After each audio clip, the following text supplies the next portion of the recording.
to the interview for tonight. Tonight, we turn our attention to the People's Democratic Party, a party once known for its dominance, now grappling with internal battles, gale of defections, leadership disputes, and a fast-shifting political landscape. As the PDP stands at a decisive crossroads, many are asking, what does this crisis mean for the future of Nigeria's opposition? That's one part of it. And how might it reshape the health of our democracy itself? From power struggles to questions of party identity and national relevance, the unfolding drama within the PDP is raising deeper concerns about whether Nigeria can maintain a strong, credible opposition ahead of future elections. With the rising controversy and increasing catastrophe that has enveloped the once prestigious political party, PDP, we can't help but wonder, what is the future for this party? What does the future hold for it? Not just the future of the political party or its members, but also, most importantly, the future of Nigeria as it affects opposition and democracy.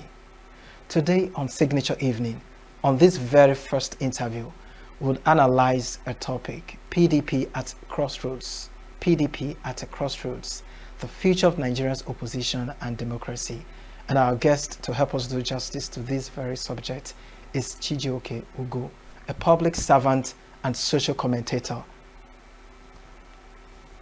Hello, Chijioke. Good evening and welcome. Hello, good evening. Good evening. Yeah, yes. It's great to have you with us tonight. Thank you for joining us. Okay. Thank you. Thank you. All right. A lot has happened, over the weekend. Not just the weekend, even PDP on its own have been going through internal crises. But before we go deep into the conversation, what would you say is going on with PDP right now? Well, there's this thing I believe so much. I believe if you fail, you plan. You're definitely planning to fail. Now, when the PDP lost the election to Buhari, to the APC in 2015, there was something that needed to happen that never happened. And the fact that they kept postponing and postponing and postponing.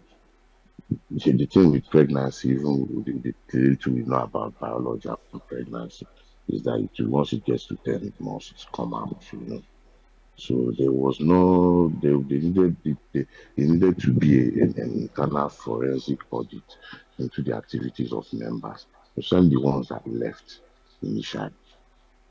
And you see, coming down the line, when it came to 2019, that was when the small reports of this issue started, and we were not paying attention. So now the pregnancy has come to 10. For the first time, you're going to see the People's Democratic Party having factional leadership at the national level. It has gotten so bad. It has gotten so bad. All right, thank you. Now, the question now on the lips of many Nigeria is that this current power tussle going on internally with the PDP, is it going to affect the forthcoming general election 2027? With the way it is structured and engineered to unfold, I think it will happen.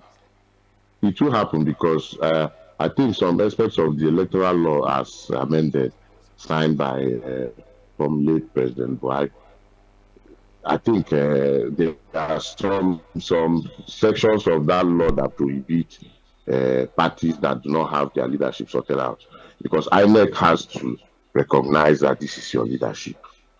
You see where the problem now starts from. So if this is not nipped in the bud right now, I am sorry for anybody that has plans or any dream of contesting under the People's Democratic Party. It is plain and simple.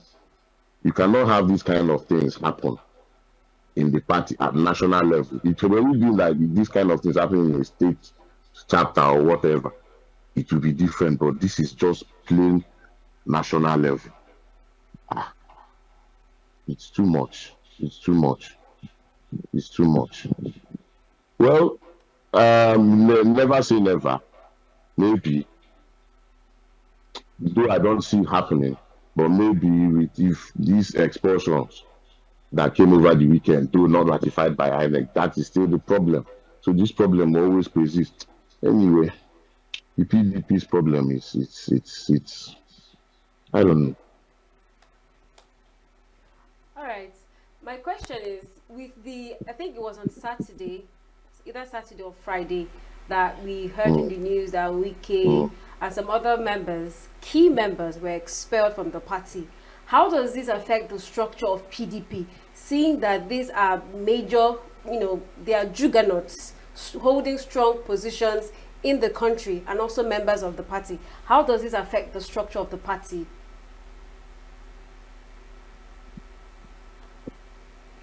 I'm not. I think I'll have to sit down to analyze, especially from the events of today, because you cannot have people that were expelled from the party holding a meeting or a conference at the party headquarters. So there's this thing about legality in this whole matter. There are things there's also that's already instigated in the courts that INEC should not recognize that uh, convention that happened at Ibadan. So right now, there's a big question mark hanging on top of that. Because if you are also aware, among all the governors, not all the governors, especially the ones that are still in the PDP, not all of them attended. Special mention to Governor Fubara of Rivers, and I think Adeleke did not attend too. And you now saw Omar Siti coming out to say that he is not party to whatever that is happening here. So going forward, we don't know. That's why I keep saying there are now two. It is official that PDP now has two factions in Nigeria, and it's sad that, especially now that the opposition is meant to come together to know how to wrestle this power from the APC, that this is the issue that we are having at the moment. So let's look at it from this other angle.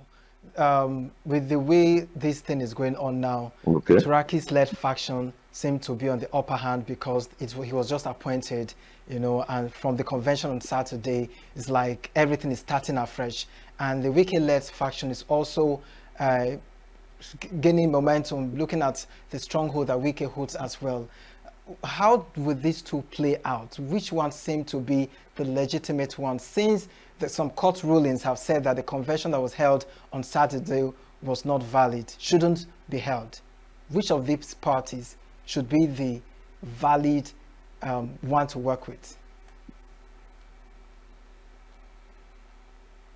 I think when we start answering the question about the legitimacy of the convention, when we start answering those questions, then we know we are making headway, because I did INEC witness that convention.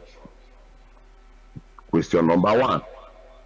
So that simple question puts a big question mark on the legitimacy of that convention. So even those that were expelled, it also deemed that that expulsion, the activities that brought about that expulsion that day are illegal, and it cannot hold water. Hence, we are now having two factions. So the question of legitimacy should come first. If the argument that the conveners and the members that came around at Ibadan, that when they came there to do is illegal, then the other faction has a case. So this is a very strong battle for leadership. It's very, very strong. It's very strong. I think the coming months will be very, very vital, because by then at least we'll know the direction of where this thing is going. But the fact that two of them have access to the headquarters means that all is not well. Okay, now seeing that PDP has been, or APC has been, or over time has become the strongest opposition of PDP in Nigeria, and with the crisis PDP is going, what are the chances that, I'm sure you, I think earlier you mentioned, my colleague asked a question regarding the coming elections. What are the chances that PDP would, you know, settle their disputes so as to measure up to what APC used to be to them in the past as a major opposition party? Okay, if you look at, okay, let's attack it this way. Look at some of the strongholds that the PDP has lost over a period of 2 to 3 months. Take Enugu for example. Enugu is a very big PDP stronghold, structure-wise, everything-wise. And that was why it was so easy. As we were playing the politics and it was not going our way, what did we do? Enugu State now said, let's move. Now, that shift happened because the party that they joined, being the ruling party, APC, they had every reason to join. Let's keep this one aside. When you lose people like this, how do you expect to keep the peace? Because as you are losing them, you're losing your strongholds. So those people that are going to gain to replace them, how will they fare? How will they compete? So it's a big problem already going forward into the next election. Also, agreeing to the fact that the ruling party, being the APC, which is also the president's party, seem to have a little bit of stability among them. So some of them deciding to join, it's a win-win for them too. So the only now falls on the party that is going to be opposition that cannot hold their ground well. That's why you might see they are saying it's drifting into a one-party state. Fine. I don't believe it's actually a one-party state because there are still people with different opinions. But the fact that we do not play politics of ideology here, that we say, okay, fine, I'm born PDP, I will stay PDP. And if we play politics of ideology, you see that this kind of cracks will not emerge. But because it's a free for all. It's a free for all. So we can don't see any chance of unseating the ruling party in 2027. And these internal squabbles in parties, especially the PDP, is even giving more credence to that my notion. So that's just my take on it. You made mention of the one-party system. There are growing concerns in Nigeria that with the rate of defections to one party, Nigeria may gradually be, adapting or falling under a one-party system. What's your reaction to that? My only reaction to it is if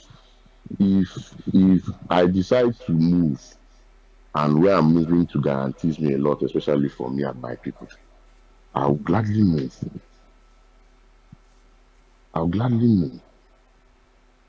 So it is left for the opposition, the people that call themselves the opposition, that especially have control of states, to lay their hands on their states. The problem why you see this kind of things happening, my brother, is because they are lazy. They are not working. Because if they are actually working and the people are involved, because they say it's democracy now, government for the people and by the people. So why should the people not be involved? Are we supposed to be involved? We have to hold these people accountable. If we are holding them accountable, they would be working. Now we are all consumed with politics, one party system. I do not blame anybody that thinks that way. from from what is happening, that's what it is. But then, if it guarantees security, if it guarantees wealth, prosperity for your people and yourself, why not? Why not? I do not like it that it's happening, but if we could provide electricity, if we could provide the basic infrastructure that we need, it's fine. I'm looking at the big picture. I want our houses to be secured. I want our people to be able to go to the farm and come back. It's not too much to ask for.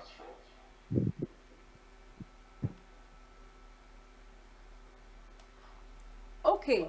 Now, I believe they know. I believe they know. Can you hear me? Okay. Carry on, carry on. Yes, I can hear you. Okay. I was going to come back. I didn't know you were still speaking. I was going to come back to PDP. Now, PDP as we know it, we know the prestige PDP carried. I mean, I've been around for a few years to know that PDP used to be the in thing. With this crisis, and then there's APC where, I mean, everybody's defecting, everybody's running to. Would you say this is the end of PDP?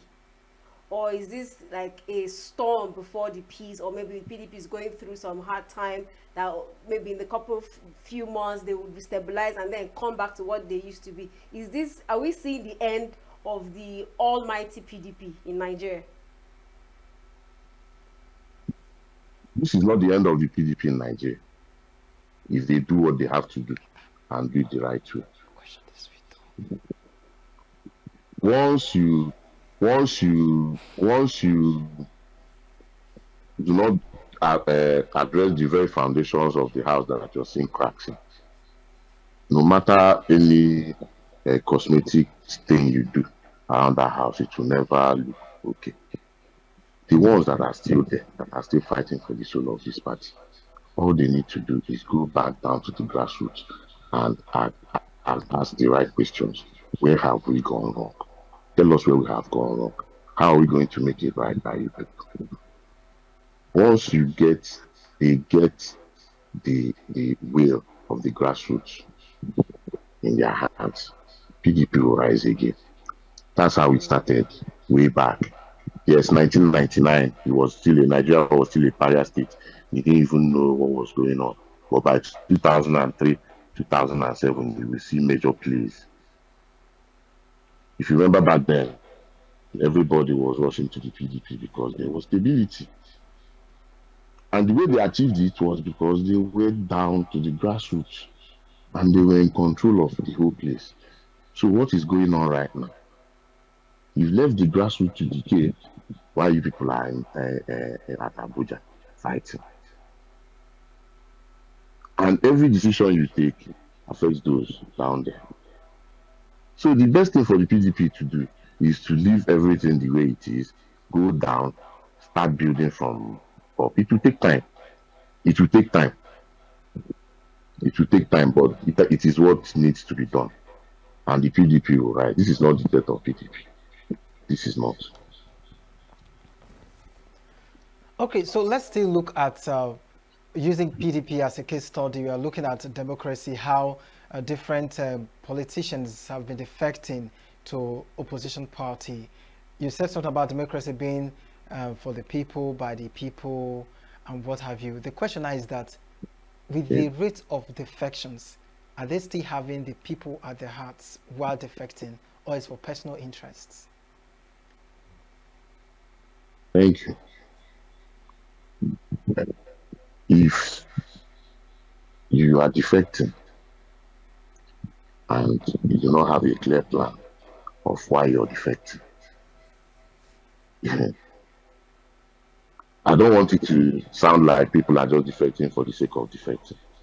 Because let's take Enugu for example. Enugu defected, yes, it cost a little bit. Why APC? But within 1 week, 2 weeks, haven't you seen that everywhere is like quiet? Reason, because they are seeing the dividends of democracy. Because Enugu State is seeing how leadership can actually work. Yes, a little one or two complaints, about the taxation and everything, but at least the governor has the interest of the people at heart. So if the main problem here actually is that the people have actually lost faith in the system, because these are things that happen from time to time, but because the people have lost faith, they are so impatient. Things that are supposed to happen in 10 years, everybody wants it to start happening right now. And the best way for you to have it is for you to work for your people. So if there are governors that are defecting and they just defect there to go and sit down and say, okay, we are enjoying the cover of the president. I wonder to what end actually, because this is a time that we are made to believe that there is a little bit prosperity. Hold on, I will explain. There is a prosperity in the sense that the level of taxation going on, so that means government has money to work with. So you should always I should see infrastructural work going on, roads being done, what are being made available to our tax, electricity most importantly. Okay. Now, PDP is going. I genuinely feel for PDP and what is going on in their party. Now, earlier you mentioned that PDP. We know that PDP used to be a very stronghold political party. With the crisis that is going on, shouldn't this serve? Should this serve as a warning to other political parties on centralized authority, grip on political power and not wanting to let go? Do you think this is capable of happening to any other opposition party that comes up strong? Of course, of course. That is why there should be a certain level of ideology attached to what we are doing here in that we call politics in Nigeria. Because until we have that, it will be a thing of holding on to power. The key is to just to hold on to power. That is the sad reality of Nigeria, but it is what it is. But for the PDP, let them first go back, like I said earlier, let them go back, start from scratch, build it all up again. All right. So, Chijioke, with the tussle going on right now, the crisis going on now with PDP, there are speculations that there may be a comeback of a Goodluck Jonathan come 2027. If by chance, the former president, Goodluck Jonathan, comes back under PDP, do you think this would be a comeback for PDP as a major opposition party to the APC? If the PDP can get their acts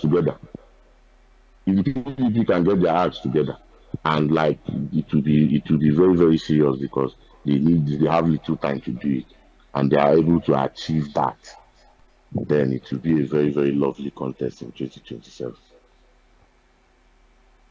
Okay. All right. Thank you. So my last question now is, every party has party elders, that should mediate between crises, try to talk to the younger ones, the very vibrant and effervescent.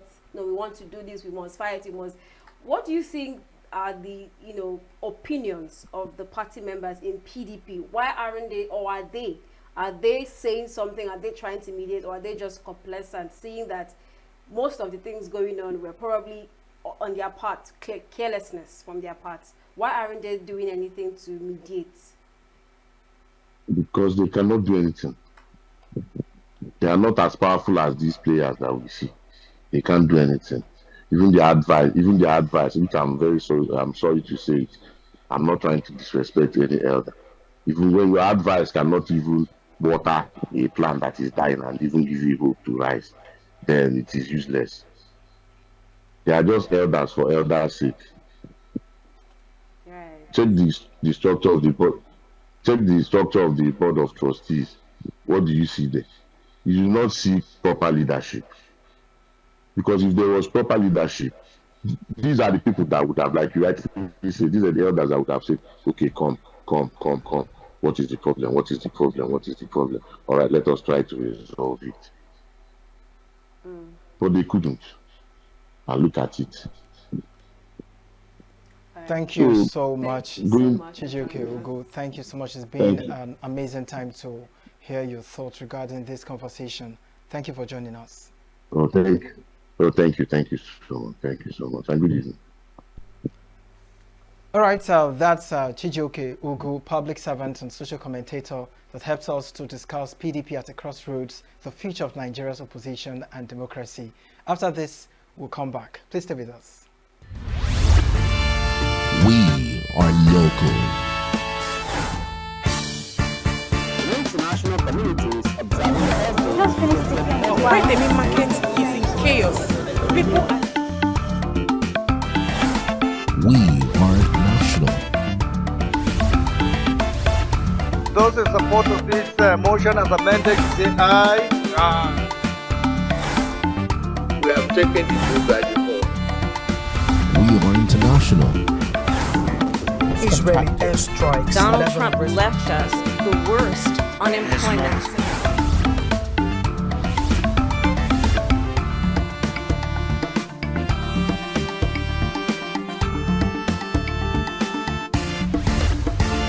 Signature TV, news in your